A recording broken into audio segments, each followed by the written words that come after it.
Hi, this is Jason from Horrific Nightmares, and it's time for a positive spin.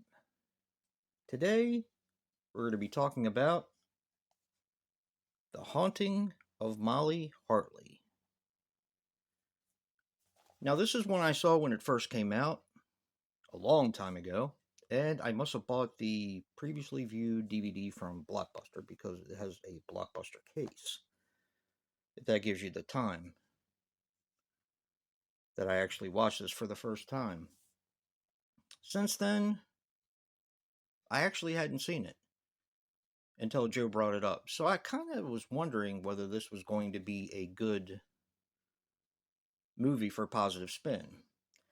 Now I remember when the sequel came out, which is The Exorcism of Molly Hartley, which I have, but I haven't watched. Now I got that when it first came out, but all I heard was people trash talk the second one. So I was kind of confused about this one, but apparently The Exorcism has a better score than The Haunting of Molly Hartley. So we're doing The Haunting of Molly Hartley. Now, I didn't remember much about this one when I watched it with Joe the other night. I remembered, I had like these general memories. I remember the end being kind of a crazy reveal, and I also remember liking it, but that's basically all I remembered. So let's put a positive spin on The Haunting of Molly Hartley. Now, this starts out good with a different girl, and it's both startling and it has an effective jump scare, which I thought was pretty cool. That involves a bird. I thought that was pretty neat because it's kind of misdirection, along with kind of making you jump a little bit. I like the young cast, including Haley Bennett and Annalyn McCord.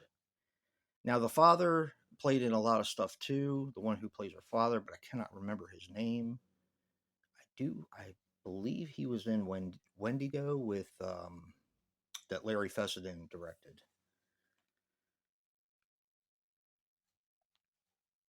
One of the things I tend to find is that I like horror movies that have a high school atmosphere.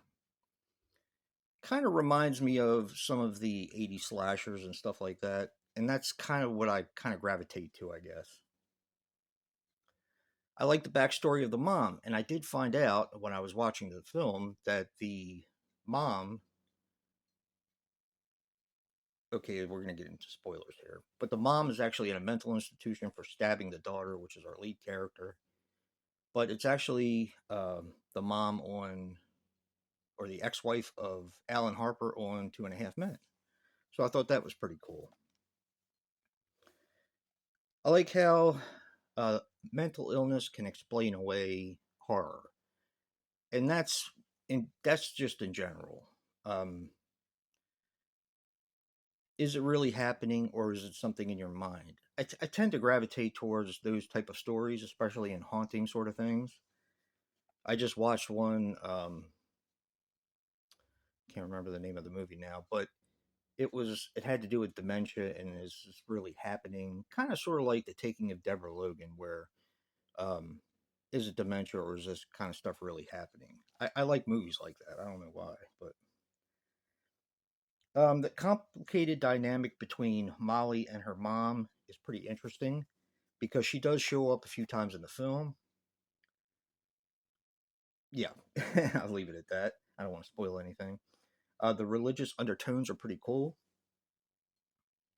The music isn't bad for that time period. I mean, it's basically what's popular at the moment, and I think you kind of have to take that into consideration. But the music overall isn't that bad.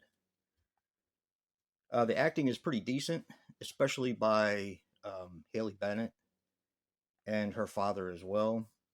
It's paced really well. Now, this is kind of like a teenage drama, teenage high school drama, but it has that supernatural undercurrent. And once again, I know I mentioned this earlier, but I actually love the ending. I think the ending is really cool. And that was the one thing I remembered from my first time watching The Haunting of Molly Hartley. Actually, I've seen it. This will probably be my third watch. I rented it from Blockbuster, then I went and bought it and watched it, and now I watched it with Joe. All in all, this is a pretty fun movie, and now I'm interested to check out the sequel, which is The Exorcism of Molly Hartley, which I haven't really heard great things about, but like I said, it is rated higher than The Haunting of Molly Hartley. So check this one out. I mean, it is PG-13, so you're not going to get your gratuitous nudity. You're not going to get a ton of blood and stuff like that. But I do think it's worth a watch.